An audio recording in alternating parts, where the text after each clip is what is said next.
Okay, thank you. Senator Roberts. Thank you, Chair. Thank you both for appearing. Your comments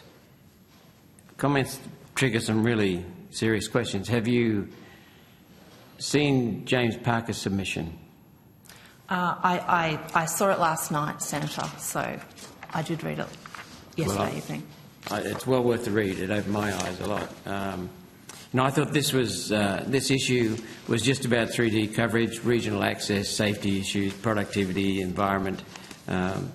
What I've learned is it's much, much more, and James Parker's submission opened my eyes to that.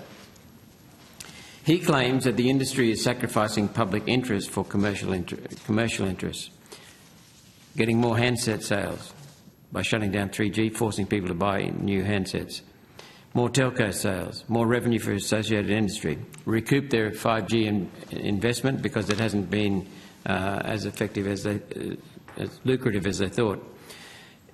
He's saying it's more commercially beneficial to sell people new phones than updates to existing devices. In other words, forced obsolescence. These things come within your purview? These topics? They would if they raised issues under the Australian consumer law. If there were a form of misleading representation that had been made to consumers that they had to perform a certain action which may not have been necessary. So you can't potentially. go to intent. You can't go to intent, only action and what they've stated. No, I don't think we can go to intent. That's what I thought. Yeah. Okay. He's saying it's also about preserving market control and reducing costs. Meant that he's saying there's a simple solution, and that is 4G standardisation, which the telcos are not interested in, and because they want to preserve market control and reduce costs rather than spending it on standardising 4G. Same with the handset manufacturers as well as the telcos. So he's saying the industry is basically sacrificing safety and customers instead of fixing standardisation issues. Is that something you can pursue?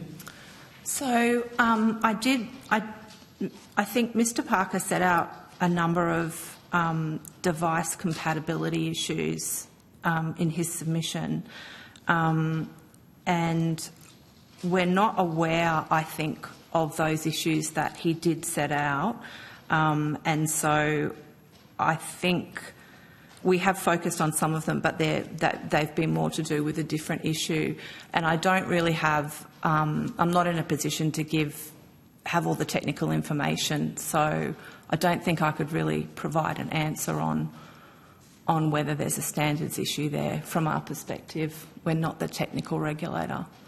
Yeah, has he piqued your interest? Because he's basically saying instead of turning everything upside down, and we've heard many people not aware that they've got 3G devices embedded throughout their businesses, they're not aware of it.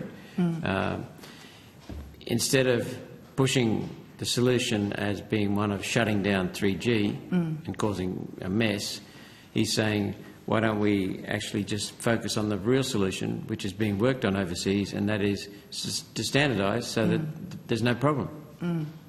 Is that something you would explore?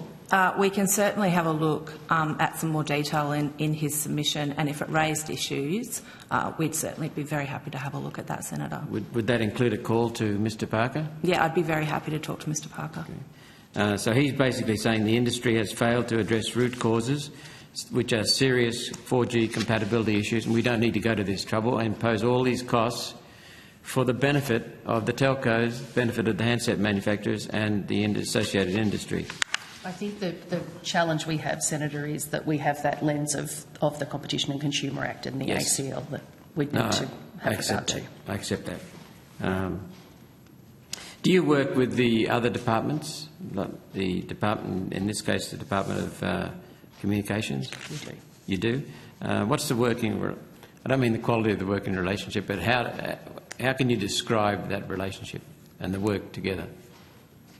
So we engage at a range of levels. Sometimes for an issue like this we'll have more frequent discussions, but we have, I think, semi-regular, probably at least fortnightly communications with the department. We also work with the ACMA, who were here earlier, and have cross-appointment relationships with our commissioners, and so we have a member of the ACMA sits on our communications committee, for example, as an associate commissioner. So we have good lines of communication with those groups and sort of clear understanding of who fits where. When were you first, or when was ACCC first became aware of this issue? I think, so we were aware of issues to do with the handsets, but it wasn't particularly on our radar.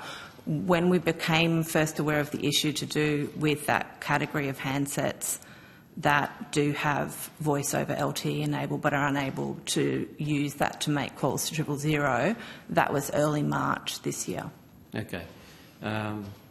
James Parker says that he was aware of the VoLTE compatibility issues with devices for 4 to 5 years and included, I think he said in his submission, he became aware when it was introduced because he thought this is going to cause a problem one day. 4G relies upon 3G network.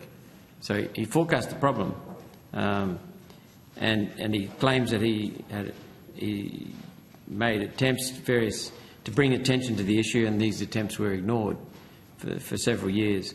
And he got a last-minute call from the Minister to investigate around emergency calling, and that confirms the inability to monitor the switch-off. So what he's saying is the government departments have failed to monitor the switch-off. Who notified you of the problem? I think we received a briefing from the mobile network operators, but about the same time the department also advised us. March? March, yes. This year? Early March, yes. Okay. All right. Thank you very much.